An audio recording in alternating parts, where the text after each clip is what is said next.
സുന്നി ജംഇയ്യത്തുൽ മുഅല്ലിമീൻ കൊല്ലങ്കോട് മേഖലാ സമ്മേളനം നടത്തി.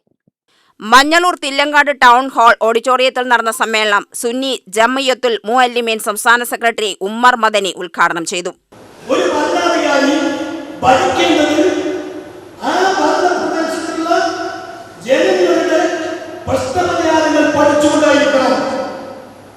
രാത്രി ഇറങ്ങി നടന്ന് എന്റെ ഭരണപ്രദേശത്തിൽ പട്ടിണി കിടക്കുന്നവരുണ്ടോ, ബുദ്ധിമുട്ട് അനുഭവിക്കുന്നവരുണ്ടോ എന്ന് അർദ്ധരാത്രി ഇറങ്ങി നടന്നുകൊണ്ട് പരിശോധിക്കുന്നവരുണ്ട്.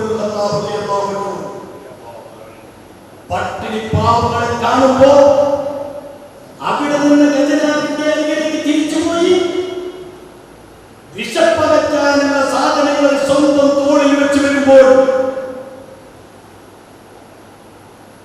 സൈന്യവും അനുയായികളും അമീറും മുഅ്മിനീനും ഞങ്ങളുടെ തോളിൽ വെക്കാമെന്ന് പറയുമ്പോ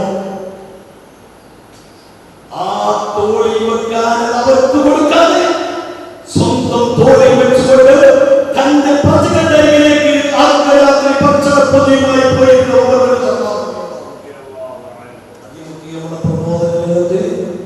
വലിയൊരു പാഠമാണ്.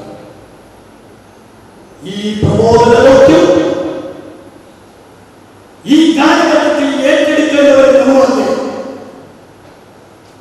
ഈ സത്യം സമൂഹത്തിന് പഠിപ്പിച്ചു കൊടുക്കേണ്ടവർ നമ്മളല്ലേ.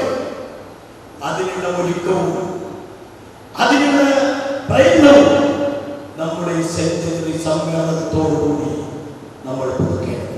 സമ്മേളനത്തിൽ മേഖലാ പ്രസിഡന്റ് മുഹമ്മദ് അഷ്റഫി അധ്യക്ഷത വഹിച്ചു. മേഖലാ സെക്രട്ടറി നാസർ ഹിഷാമി സ്വാഗതം പറഞ്ഞു. കേരള മുസ്ലിം ജമാഅത്ത് സംസ്ഥാന സെക്രട്ടറി മുഹമ്മദ് മാസ്റ്റർ പറവൂർ മുഖ്യപ്രഭാഷണം നടത്തി. ജില്ലാ പ്രസിഡന്റ് അബൂബക്കർ ആവണക്കുന്ന പദ്ധതി അവതരണം നടത്തി. ജില്ലാ സെക്രട്ടറി ഷുഹൈബ് മുസ്ലിയാർ പ്രസംഗിച്ചു. മേഖലയിലെ കുരിശ്ശേരി, കൊല്ലങ്കോട്, നെന്മാറ, മുതലമട റേഞ്ചുകളിലെ മദ്രസ അധ്യാപകർ സമ്മേളനത്തിൽ പങ്കെടുത്തു. സമ്മേളനത്തിൽ സുബൈർ ദാരിമി നെന്മാറ പ്രാർത്ഥന നടത്തി. UTV news, Palakkad.